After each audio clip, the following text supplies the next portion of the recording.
بسم اللہ الرحمن الرحیم۔ ایک بادشاہ اپنے علاقے میں ہر سال ایک تہوار کرواتا تھا جس میں کشتی اور دوڑ کے مقابلے شامل تھے۔ اس تہوار کے مہمان خصوصی بادشاہ خود ہوتے تھے اور جیتنے والوں کو بہت سارے انعامات سے نوازتے تھے۔ ایک دفعہ مقابلے کے اختتام پر کچھ عورتیں بادشاہ کی خدمت میں حاضر ہوئیں۔ انہوں نے بادشاہ کی خدمت میں عرض کی کہ ہم کو بھی مقابلہ دیکھنے کی اجازت دی جائے، کیونکہ جس دن مقابلہ ہوتا ہے اس دن ہم گھر میں اکیلی ہوتی ہیں اور کوئی بھی انجان آدمی ہمیں نقصان پہنچا سکتا ہے۔ بادشاہ کو عورتوں کا یہ مشورہ پسند آیا اور ان کو بھی تہوار دیکھنے کی اجازت دے دی گئی۔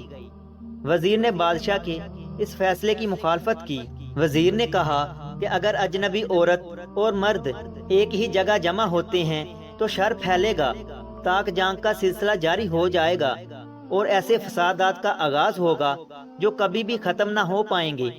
تہوار کے دن اگر ایک فرد گھر میں ہی ٹھہر جائے تو یہ مسئلہ حل ہو جائے گا۔ بادشاہ نے وزیر کی بات کو رد کرتے ہوئے عورتوں کی حمایت جاری رکھی۔ اگلے سال مرد اور عورتوں دونوں نے تہوار میں حصہ لیا۔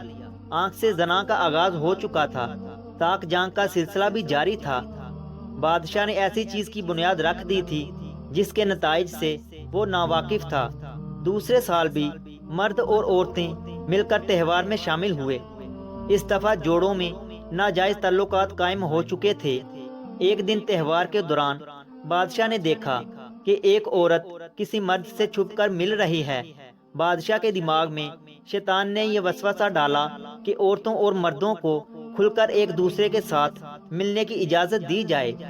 بادشاہ نے ایک نیا اعلان کیا کہ تہوار کے ایک دن بعد سب مرد اور عورتیں ایک رات دربار میں ہی گزاریں گے اور رات کو ایک محفل ہوگی جس میں عورتیں رقص کریں گی۔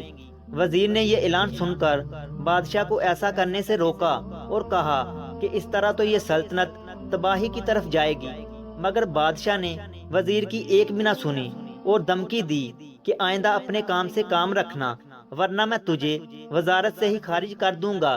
وزیر دل میں سوچنے لگا کہ بادشاہ کو اس حرام فعل سے کیسے روکا جائے، مگر اسے کچھ سمجھ نہیں آ رہا تھا۔ اب تو فحاشی اپنے عروج پر تھی۔ شام کے وقت لڑکیوں کا رقص ہوتا اور بادشاہ سمیت سب مرد شراب نوشی کرتے۔ پھر آدھی رات کو دربار کے اندرونی دروازے بند کر کے چراغ بجھا دیے جاتے تھے۔ سب مرد اور عورتیں زنا میں مشغول ہو جاتے تھے۔ اندھیرے میں پتہ نہ چلتا کہ کون سا مرد کس عورت سے زنا کر رہا ہے۔ بادشاہ خود بھی زنا میں شامل ہو جاتا تھا۔ وزیر اس سوچ میں پڑ گیا کہ کس طرح اس تہوار کا خاتمہ کیا جائے اور اس حرام فعل سے سب کو روکا جائے۔ وزیر نے ایک عجیب چال چلی۔ اس نے بادشاہ سے کہا کہ آپ ہر رات نئی لڑکی سے ہم بستری کرتے ہیں، مگر آپ کو اندھیرے میں پتہ ہی نہیں چلتا کہ آخر وہ لڑکی کون سی ہے۔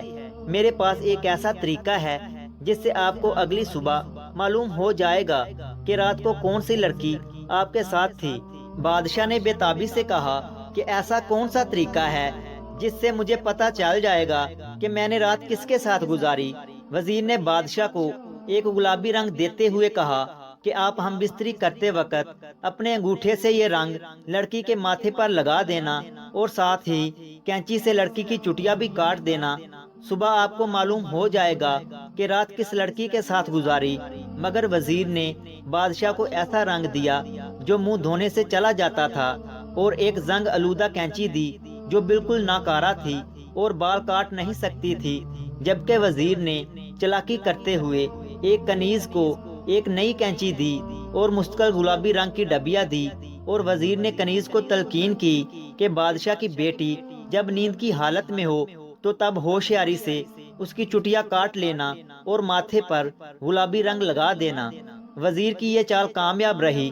صبح کو اس لڑکی نے منہ دھو لیا جس نے بادشاہ کے ساتھ رات گزاری تھی۔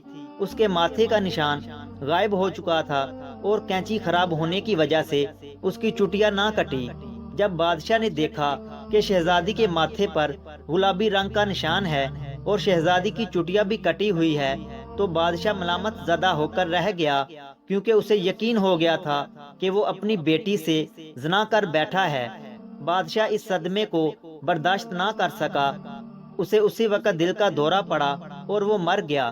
بادشاہ کی ہلاکت کے بعد وزیر نے ملک کی کمان سنبھالی اور اس غلیظ تہوار کا ہمیشہ کے لیے خاتمہ کر دیا۔ ناظرین، ہمیں اس کہانی سے ایک اخلاقی سبق ملتا ہے کہ ہر چھوٹی برائی بڑی برائی کو جنم دیتی ہے۔ کسی بھی چھوٹی برائی کو چھوٹا نہیں سمجھنا چاہیے اور ہر برائی سے نفرت کرنی چاہیے تاکہ زندگی گزارنے میں آسانی ہو۔ اللہ پاک سے دعا ہے کہ وہ ہمیں زیادہ سے زیادہ نیک اعمال کرنے اور برائی سے بچنے کی توفیق عطا کریں۔ اگر ویڈیو اچھی لگی ہے تو اسے لائک کریں اور مزید ایسی ویڈیوز دیکھنے کے لیے ہمارے چینل علمی روم کو سبسکرائب کریں۔ ملتے ہیں اگلی ویڈیو میں، تب تک کے لیے اللہ حافظ۔